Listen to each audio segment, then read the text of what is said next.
Coach T's new book, The Ultimate Guide to Success for Preteens and Teens, is the perfect resource for preteen and teen personal growth and development skills. Order your copy today on Amazon. Available in paperback and hardback. Developing Tomorrow's Leaders is a podcast that is all about educating, supporting, and inspiring the next generation of leaders. Your host, Coach T, has over 35 years' experience of educating, supporting, inspiring, and enhancing the lives of many young men and women. Our guest today is an educator, mentor, business owner, and trauma-informed yoga therapist. She specializes in helping individuals and businesses master their mental health, creative expression, and personal and professional leadership. She's passionate about facilitating self-discovery to promote wellness-inspired leadership from the inside out, shaping a better future for generations to come. Please help me welcome Chelsea Olson to Developing Tomorrow's Leaders. How are you doing today, Chelsea? Doing great. Thanks for having me on the show. Oh, it was my pleasure. And we spoke right before we got on, but I want to say again, congratulations. And would you mind sharing with everybody why I'm saying congratulations to you? Not at all. I am receiving the congratulations because I'm currently 4 months pregnant with our soon-to-be daughter. Awesome. Congratulations. Congratulations. Are you excited? Thank you so much. Yes. So whenever I hear somebody say that you're pregnant, first thing you're like, oh, this is going to be so great. But me as a coach that coaches preteens and teens, I'm like, wow. So I fast forward from infancy to where you're going to be. And I'm like, you got it. You're the right person for that. You're going to be a great mom. I already know that. So not worried about that. So thank you. Well, congratulations. Well, first thing I'd love for you to do is just tell us a little bit more. I've read your bio, but I want to hear from you just a little bit about you and what inspires you to do what you do. Well, I could probably take the entire episode to talk about why I feel inspired. So I'll try to keep okay with me. Succinct here. I think most soul-led or passion-led work usually has some connection to the personal life. And for me, that's definitely true. And so I grew up a lot of my life having and experiencing chronic pain, a lot of anxiety. I had a real zest for life and tried really hard and worked really hard and played sports and music and debate and had friends and all the things. But yet I still had this chronic underlying theme of suffering and struggle. And it took a long time to really unwind and disentangle a lot of those layers so I could start to see what is actually happening here, what's going on. And it's been a really action-packed journey. We tend to associate the words with long with time, and I'm only 31, but I feel I've lived many lives in my 3 short decades. So I like to say action-packed. It's been really action-packed. And in that journey, I've had the opportunity and really made the commitment to a path of self-discovery, as was mentioned in my bio. And through that, really and continuing the journey, because it's always evolving. Anyone who says they're finished, I think has a surprise waiting for them around the corner. Absolutely. Yeah, is my personal belief. So it's always happening. But in that process of self-discovery, began to see some really common patterns. And let me back up a minute. When I say self-discovery, I mean my personal journey, but also my professional training and my professional experience. So when I say that, because also, as you know, as a coach, as a mentor, every time you teach, you're learning. It's absolutely. Yeah. So that's one thing I love about teaching. It's like such a collaborative experience. So when I say self-discovery, I'm referring to both sides of that coin, the professional and personal experience. So moving forward now in the self-discovery, I started to see patterns of why this suffering exists. Because as I started to explore and as I started to learn, as I started to work with people, I started to see that these patterns are everywhere. Physical pain, anxiety, depression, insecurity, overwhelm. And that can look like overworking, and it can look like shutting down and procrastination. And so the journey really started to come into, why do these exist? Why is this so widespread? I've worked with ages 10 to 80. So I've seen these patterns exist from a very young age to a much older generation. And so the path has really been about answering that question and satiating my curiosity as to, why does this exist and what can we do about it? Because in reality, life, as I'm carrying this new life within me, everyone says, oh, congratulations, it's so exciting. But then how many adults or teenagers walk around saying, being alive is so exciting. What a joy and celebration it is to be alive. Like, in the life experience, we lose that. And that doesn't have to happen. And in fact, that shouldn't happen. And that needs to flip around in order, in my belief, for us to really survive as a species, but especially to thrive, because we have so much creative potential within us. So what inspires me is the hope and the vision I have of what's possible for us as people, for our children, for our children's children, for our planet. Because we have all the resources at our disposal. We just have to learn how to use them and to choose to use them well. And in order to arrive at that point, we really have to disentangle a lot of the pain and the suffering that everybody experiences. And in order to do that, we have to do the work, the education, the process, the normalization of it, the conversations that you and I are having here. So that's a multi-layered answer. No, it's a great answer. That's my answer. No, that's a great answer. And, the Zest for Life part, I definitely got a grasp of that. But the other part was, I would just summarize by using the word prioritize. When you say, there is a reason to be excited about living, because you have the ability, opportunity, and the resources, as you mentioned, to have the life that you choose. And I think one of the things that you do is remind people that the surroundings in your environment don't dictate your happiness. You determine your own happiness by what you choose to do. And I know from some of the experiences I've had, that's one of the things I've had to pinpoint. And, I'm not sure if you spoke with people and you hear more about everything else around them as opposed to what's truly with them and what has them, on edge, anxious, what has them depressed, or what has them procrastinating, what's causing that. Most of the time it's outside influences from my perspective. And I just wanted to ask you, in your experiences, is that what you see, or is it something different? It's an interesting question because of an experience I had this morning. I was trying to actually share my input on this with a friend who said, you kind of lost me on that one. So I will try to articulate it better this time. I believe it's both. I believe there's a real validity in how our environment impacts us, because we neurologically, there's a process called co-regulation where our mind and body syncs to the minds and bodies of the people around us. It's how I would say we didn't evolve because we're spectacular individuals. We evolved because we're spectacular communities.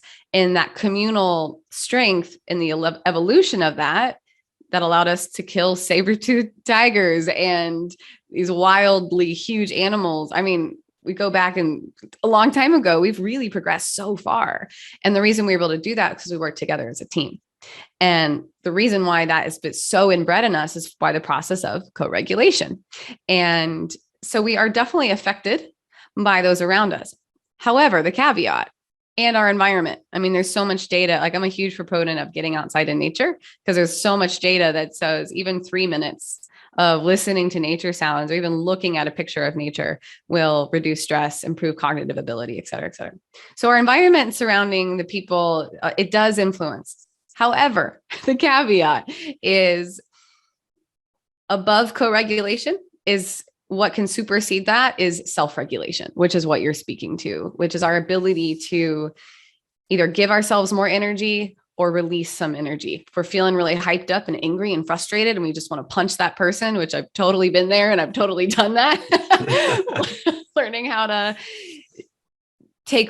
respond instead of react and take ownership over our actions, which takes practice. And the flip side of that, unfortunately or fortunately, is the healthier co-regulation we have, the easier it is to self-regulate. So if you grow up in adverse situations where you don't have a lot of healthy environment, you can for sure access that. I am a product of a loving family, but I also had a lot of early childhood trauma. And so learning how to self-regulate took more work than those who maybe had a really supportive, loving household or an easier childhood, we'll put it that way. And so it's two sides of the same coin, but we have to recognize that all we can control is our thoughts, behaviors, and breath, really, is what I say. So we have to start there, because if we just get so obsessed with what we can't control and get angry about that, we're going to end up in these loops of anger or depression and feeling helpless. So we have to shift our attention to what can I control. And the more we do that, we build what's called self-efficacy, which is our ability to take ownership and our belief in oneself. And as that grows, typically we have the confidence and the energy and the clarity to create better surroundings, whether that's people or a place for ourselves. So I feel like it's both, but really the process starts with the self. So, And then from there, we start to take more ownership over our life and create the surroundings that make us feel, including relationships, really optimal. no, So thank you for that again, education. Yeah, thank you for education. Well, you mentioned something earlier, and I wanted to I want to go back a little bit because I wanted to just really reiterate something that you mentioned, and that was about being a coach, and in my case, coach and mentor. That's the part I love about what I do is I get an opportunity to get better with every individual that I come in contact with.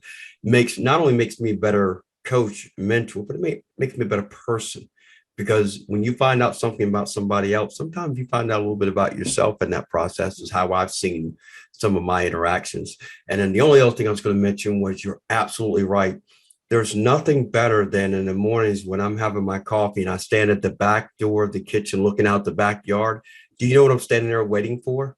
Because they come every morning. Cardinals.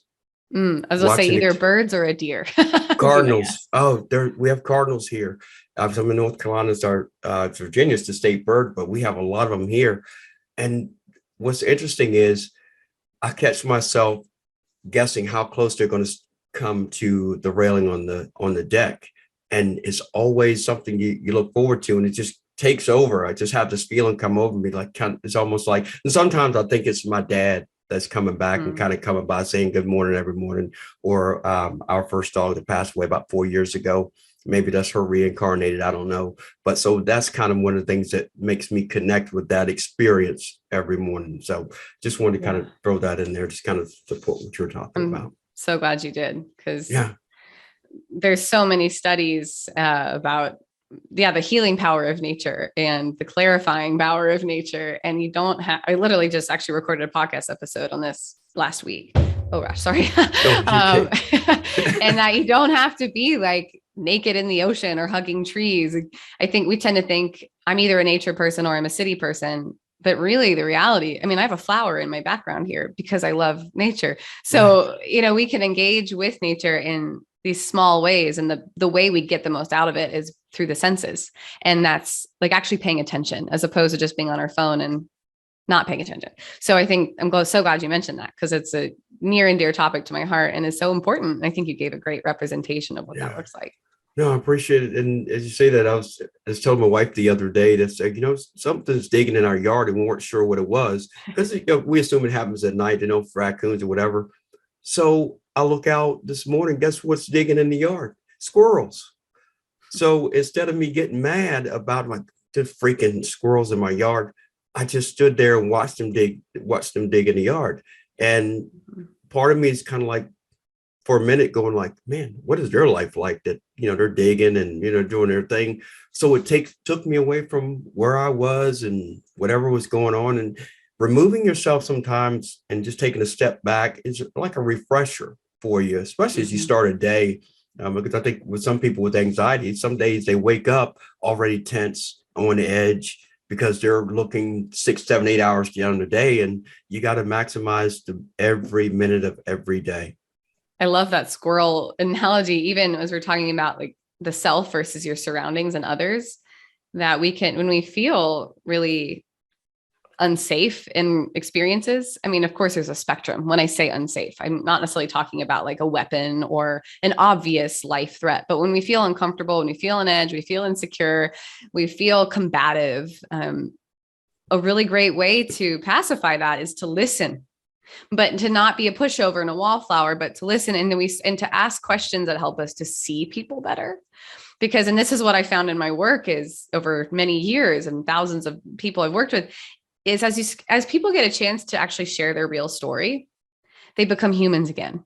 And it's not this war, this fight, like who's better, who's prettier, who's stronger, who's smarter, who's more alpha, who's more intimidating. Like we just become humans again. Just like the squirrels, they're like, oh my gosh, I'm a human, you're a squirrel. I can just be curious about you. Right. So I really liked that story because that's something I've used with people who struggle in social situations or in relationships. And because again, a lot of personal experience here coming through. Sure. Yeah. So one of the things that I definitely wanted to talk with you about, when I asked you to be on, and it has to do with the trauma, like what you were mentioning earlier when you were younger.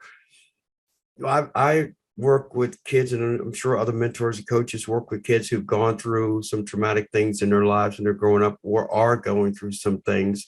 And it's all about, you made reference to it, and I'll use the analogy of connecting dots as we go. With kids that deal with trauma, how delicate or how direct is the approach, should the approach be to really connect? And just to clarify, you mean like to build a relationship with that kid or that teenager as they're right. Yeah, that's a really great question. And one that I think is really important for a lot of people, especially adults, to consider and to reflect on. So I'm really glad you asked this question. One lesson I had to learn early on in my professional career when I was working, especially one-on-one, is that their process is not my process. Because I want so badly to help. I want them to feel better. I want them to find results. And so I was kind of reaching a similar, probably very different, but similar tension. Like, oh, I want it to be this way, but it's not. And so when I approach it from that point of like, why won't you open up to me? Why won't you connect with me? Why are you still doing this thing? It makes it about me. But when someone's in a healing process, or even if they're not there yet, and they're still just learning how to cope day to day with the reality of their past, that their experience, and I'll just speak for myself, isn't my experience. And especially as the adult, that's really important. So how do we connect? Well, again, this is kind of on a neurological scale, but when it comes to trauma or stress, it's actually the same neurological response, just different levels of intensity. The brain is it's because all of this happens in the animal part of the brain, the back part. It's very simple. It's very black and white. And we receive information through our senses, our sight, our sound, our smell, our taste, our touch, and it goes straight into what's called the amygdala. And the amygdala, being very black or white, says threatening or non-threatening. Now we hear this language a lot, especially in the trauma world. So the way I like to break down the word threatening is someone or something that approaches or crosses your boundary. Because in our modern day world, it can be hard to understand the word threatening when there is no, like, it's not a weapon, for example, or like a tiger chasing you. Those are very obvious examples. But when you feel like somebody's trying to cross your boundaries, we don't feel safe. That could be a physical boundary, a sexual boundary, an emotional boundary. There's so many different kinds of boundaries that exist. A material boundary, financial boundary, it goes on and on and on. So the brain will say, are they trying to cross my boundaries? Or are they not? And if they are not, the brain will pair that as safe. And it will automatically send the mind and the body into a certain state that makes us more available to connection. And when it says they are trying to cross my boundary, the mind and body will shut down and it will send us into either fight or flight or this frozen state where we'll either collapse into a wallflower pushover, which is often celebrated as being a good kid, quotation marks, or combative, which is, quote, the bad kid. And again, these are not my beliefs. These are just kind of culturally generalized things. So if we really want to build connection, we have to respect their boundaries. Yeah. No matter if we're like, dude, come on, I'm here for you. And I think a lot of of how to do that in a way, it comes from our own understanding of our own boundaries. Yeah. Because boundaries isn't always being a pushover either. True. Very true. Very true. Sometimes you got to say, man, I'm here for you. Yeah. And we have to have that eye contact and that, but it's full of love. And so it's really nuanced, as you said, the delicacy of it. But when we really break down like how this works, it's actually very simple. And it's really just kind of this lean back approach, but consistency in just, recognizing your body language, the tone of your voice, the facial expressions. All of these are already telling that person, are you safe? Are you not safe? Before any words come out of your mouth. Yeah. And so if we can bring awareness to like, how am I in my own body? That's going to make more of a difference than any words we ever say. So while you're explaining that, I was kind of going through that whole process with the example I gave you. Yeah. And the biggest thing I really just took away from that, you said, it's not about me, even though I really want so bad to help. In the beginning, that's kind of how, whatever I got to do, let me do it to help you, not realizing, hey, I didn't go through that, so I don't understand the depths of the uncomfortableness, the anxiety, the frustration, the depression, whatever it may be. I don't know that. So the best way to do that is the last part of what you said. Hey, I'm here for you. Share with me what you want. And then the more comfortable you get with me, the more you share. And I'll go and just say the end of that story was that's exactly what happened, because it was about, finding out who he was. And I've shared the story several times. And the end result of that was when I received a text from his mom. And she said, and I quote, that he had gotten up that morning and said that he no longer felt alone, that he now identified with another word. And so he goes from alone, and the new word that he aligned with was relentless. So he went from alone to relentless. And even to this day, it's one of those, I don't see him as regularly, but we'll send him text and he goes, hey, how you doing, or whatever, and he'll send me one back. It's to your end point. I'm just letting you know I'm still here.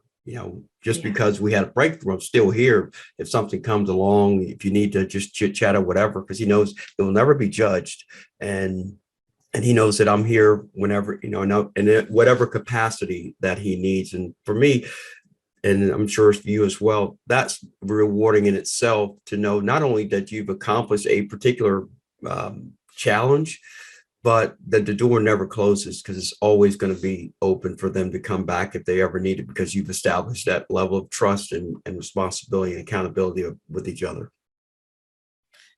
Yeah. And you spoke to so many parts of the nuancing that comes with building relationship. And the one thing you said is like, I'm never going to judge you, and I'm always going to be here. Right. And when we look at a lot of parenting techniques, and this is no one's fault. Okay. I just want to no one's fault. This is just what we've been taught. Typically, when kids, we say, don't cry. Oh, don't cry. You're fine. So when kids are very young, we tell them, don't express your emotions. Your emotions are wrong. You're fine. Get over it. Or kids are throwing a tantrum. They get angry. A lot of parents will leave. Come back when you're done. So we're telling them at a very young age, I will not be here for you when you struggle, and I will judge you. And it's very young. It's very subtle, because when we're young, the brain isn't so complex, right? It's just different developmental stages, and that tends to ripple out. So that's why I said in the beginning, to really do that best, we have to look at ourselves of how do I uphold my own boundaries, because we typically end up playing out unconscious behavior that we have within ourselves, such as like, I want to fix you. Or if they come to tell you a story, I'm going to give you advice instead of just listening and being there. Because even I'm going to give you advice and fix you means I'm going to fix you. That means you need to be better. You need to be different. And we're telling them I'm judging you through this subtle context of let's fix the problem, as opposed to like, hey man, I love you, even if you have a lot of stuff going on. Right. So I just wanted to, you gave a really important component to the nuancing of it. And I wanted to elaborate on that a little bit. No, absolutely. Listen, you're an expert. That's what you're supposed to do. I'm supposed to plant seeds. You're supposed to make those seeds just grow into it. Great. No, you're doing great. I could talk about it forever. So. No, so could I. That kind of leads to a point that I was speaking to somebody recently about, and it's about this whole perception of this generation of kids. And I say kids, I'm talking preteens to teens, and they're so entitled. They're lazy. They want everything given to them. Oh, they're hopeless. And I used to, hear it. I'm like, man, this is crap. And I'm like, wait a minute. I'm a coach and a mentor, so I'm supposed to be part of the solution, right? Yeah. So I'm contributing to the problem by not saying anything. So for me, it is, whoa. Like the example you're talking about, and I'm saying this because of the couple examples you just gave about kids crying and parents like, don't cry, so you're like, don't express yourself, or to have a tantrum to leave the room. Like, yeah, when you're done, I'll deal with you. That's the same thing that I hear when we talk about these entitled kids and all that. What are you doing to contribute to the solution, as opposed to enabling this entitlement and this laziness and this wanting everything for nothing? What are you doing to it? And can I call people out? And generally speaking, yes, because it's all over the news. It's on everything you read. It's everywhere. But at some point, it gets old because now all it is a dialogue. And I'm saying all this to ask you this question. Do you see with what you do and what I do, does it have the potential to shift the dialogue and the mindset and the focus on helping educate, support, and inspire the next generation of leaders, as opposed to coddling and pointing fingers because it's easier than accepting the responsibility? Yeah, that's a good question. It's a deep question. Yeah. Oh, trust me. The more I do this, I'm taking my layers off, if you will. Mm-hmm. No, it's important. I'd rather talk about that than something less impactful. Right. Typically there's a lot of layers here. I'll start with one piece and then I'll move into another. So for me, the 3 pillars of my work, the first is mental health. So whether that's stress and burnout, all the way to trauma recovery. The second pillar is creative expression, which is oftentimes can be vocal reclamation, like reclaiming your voice.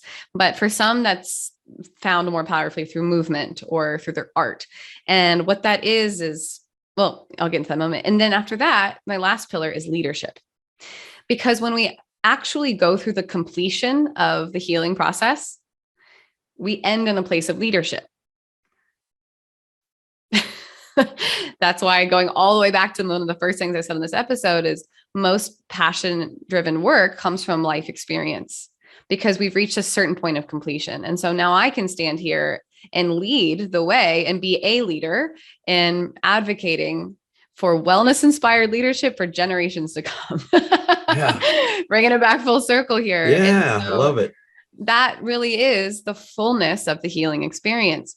So when we have these older people saying, oh, support is coddling, I would imagine that a large percent, if not all of those people, did not receive the support. Because why is it a problem for someone to have support if they need it? Coddling is different than support. And I think it's fair to say that humanity is not in its tip-top shape right now. So why are we getting upset about kids that are receiving extra support to thrive? And this is where I go back to, if you want to learn how to respect boundaries, you need to look at how you set them. If you want to learn how to support, you need to look at how you receive support, because some people their version of support might be doing it for them. Their version of support might be coddling. So again, it all kind of comes back down into the mentor, the self, the leader, the facilitator, to reflect, why do I have that feeling to begin with? And that takes some skill set to understand that. But the one cue I would offer to anyone listening that wants to, and it could also be a teenager, doesn't have to just be the adult, because teenagers are super capable. I think we also deprive teenagers of what they're primed and ready to do, which is to rebel against, to challenge the status quo. I think the fire of teenagers and that purpose is to say, this is not okay. This is wrong. This is how it can be better. Because teenagers are super capable. They have a lot of intelligence. They have a lot of energy, a lot of passion, and they're meant for co-creation. That's how their brains are developing. It's very similar to like toddler age, actually, is toddlers and young kids learn best through play. Teenagers and preteens learn best through collaboration. That's why no teenager in the world, or most teenagers, aren't going to pick their parents over their friends. Right. The drive to be with their friends is so primal. It's so deep because there's a purpose behind that. So I'm speaking to 2 things and I'll bring it together. One is, if you are going to, we'll say, talk smack on the younger generation, I think you need to look at what's the feeling behind the thing I'm saying. And what are some other times in my life in which I had that feeling? Or if it's about the support, if it's about the topic, well, what's my relationship to support? And then evaluate that. The second half is, when you talk about being a problem, part of the problem or the solution, am I actually taking the time to see this person in their wholeness? Am I actually taking the time to learn? It's kind of like the squirrels about what they need to thrive. And am I actually giving that to them, or am I taking it away? So I actually used to be an educator. I used to be an elementary school teacher.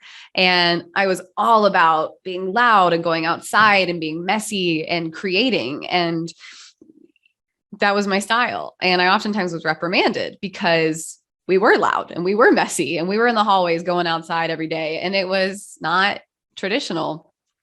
But what I found is over time, they found more of who they are. They find their roles in collaboration. Some people are natural leaders, some people are natural supporters, and they find that themselves. So that concept of coddling usually comes when we don't give kids what they need to be who they are. So that's when I'm like, oh gosh, there's so many aspects to this because, it's kind of like the medical system. It's like, well, I went through this stressful system, so your initiation is going to be the same. Right. But we're just creating a healthcare system based on stress and sleep deprivation. So that doesn't make any sense. So it's kind of like we have to look at, am I perpetuating a cycle that creates insecurity, isolation, overwhelm? Am I a part of that? Because I went through that, so I feel like they should have it. Or I didn't get it, so they can't get it. And the other side is, what do these people need to thrive? Like the squirrels, they probably are digging for a reason, right. Or like that kid you connected with, he needed time.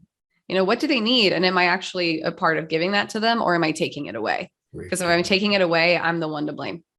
Yeah. No, that's some deep stuff, Chelsea. That's some Yeah. deep stuff. That's some deep stuff. But as you were saying that though, earlier on you were talking about parents like, well, what kind of support did you get, growing up? Well, my older brother's an educator, and we had this conversation in an earlier episode, and we were talking. It was a lesson in education, and one of the things he talked about was that perpetual cycle continues because parents give their kids what they were given, and it gradually has shifted with each generation, so that the parents, in some instances, he generalized it, but it's like they want to give them freedom to be who they are, but then they're going to criticize who they become. So you kind of get away from the true support, and you're kind of given too much freedom. But his real message was, you can't truly blame parents wholeheartedly because all they're doing is doing exactly what was done for them. But to your point about the kids being brighter, more creative, and really aspiring to be bigger.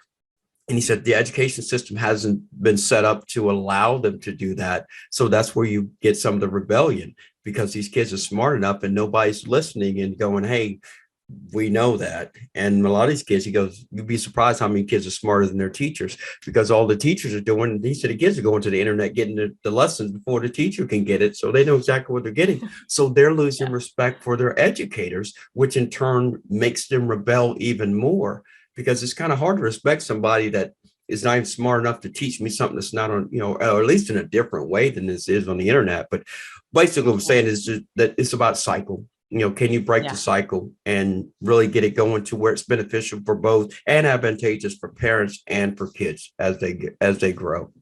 Yeah, I think you hit the nail on the head. Yeah. And we can only do what we can do, and we can only know what we know. But what we can control is the pursuit of knowledge. Right. And I think that's where that I believe that's a personal responsibility. And there are times in our life where we have more energy, time, and resources to pursue that. And there are times when we have less. But the cool thing about social media is it is everywhere. And that's one thing I think is really cool about the teenage years is that, or this generation. Now, I think it could probably be guided to be used a little bit more productively, but it's a way that they're able to connect with each other as opposed to just their individual community. And so I think there's a real power in that. It's, I would say community again, but that peer community that again, that's how they thrive. I mean, it's how we all thrive, but especially that stage of life is really community based. But going back to the knowledge, I do think it's our responsibility. That's how we break the cycle. Yeah. And if we're going to complain about it, We need to pursue a little more knowledge. Yeah. And look at, what am I doing? How can I be a part of the solution? Yeah, exactly. Well, you're now a part of my Village of Inspiration, because every guest I have on here is an official member, because that's what I'm creating, is a Village of Inspiration. It's all about people that are inspired to help people in so many different areas, but it all ties back to, the base of it, the foundation is this next generation of leaders. And I think that's really important. But I just want to throw this in there. You'll appreciate this because it happened this morning. So I worked with some fifth graders, and I was showing them my Coach T's tip of the day that I do on TikTok and Instagram. And they're like, "Oh, Coach T, you have?" I'm like, "Yeah. Can we see?" So I start showing it to them. They start clapping, stuff like that. And I go, and somebody said, "You have a YouTube channel?" I go, "Yeah." And one of the kids goes, "You can link your TikTok to your YouTube channel." And I'm like, "What? You can do what?" He goes, "Yeah.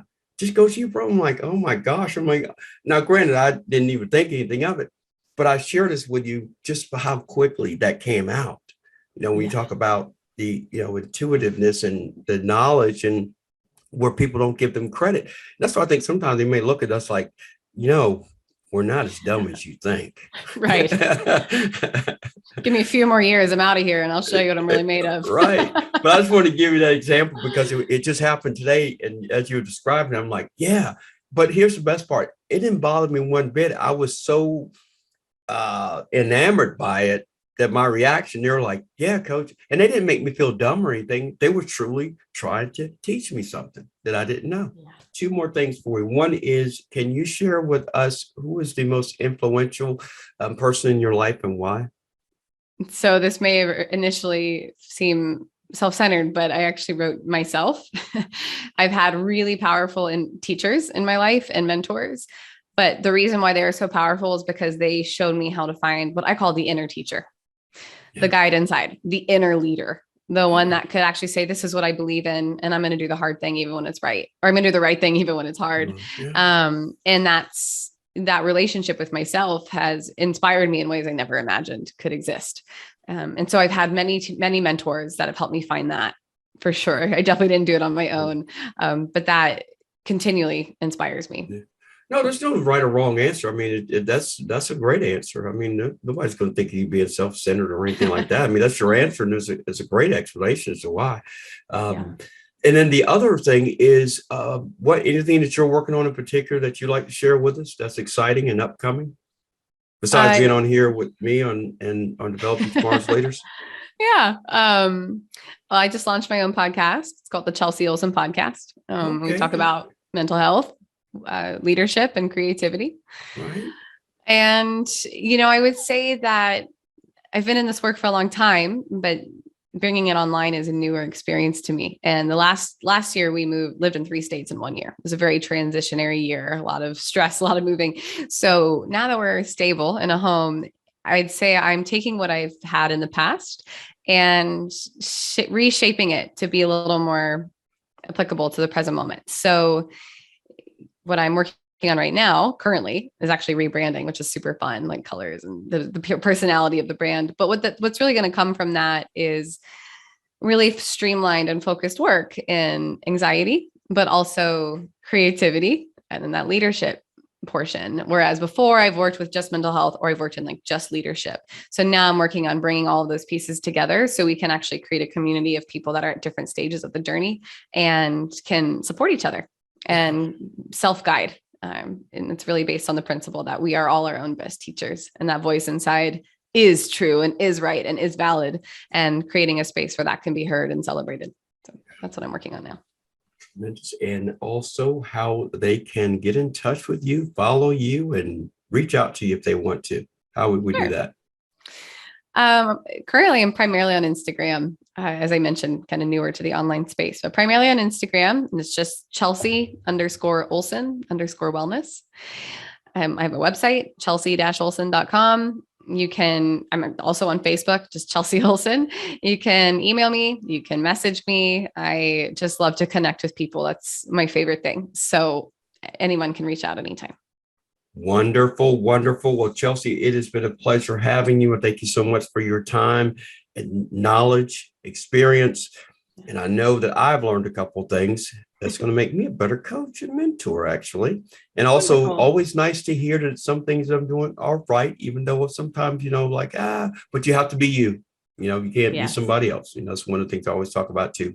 But we thank you Always. so much for your time and look forward to hopefully having you back. And again, congratulations on the forthcoming little one, if you will, little girl, correct, right? Mm-hmm. Is that right? Yeah. Yep, little girl. Antoinette sounds like a nice name. Anyway, moving on. Well, thank you, Chelsea. Appreciate it. I hope you have a great rest of your day. I am Coach T, and as always, I'm here to educate, support, and inspire the next generation of leaders. Until our next show, take care. If you have a preteen or teen that is in need of guidance and direction in their personal growth and development and/or personal relationship development, Coach T is the one that can make it happen. You can get more information on his website, CoachTsCorner.com.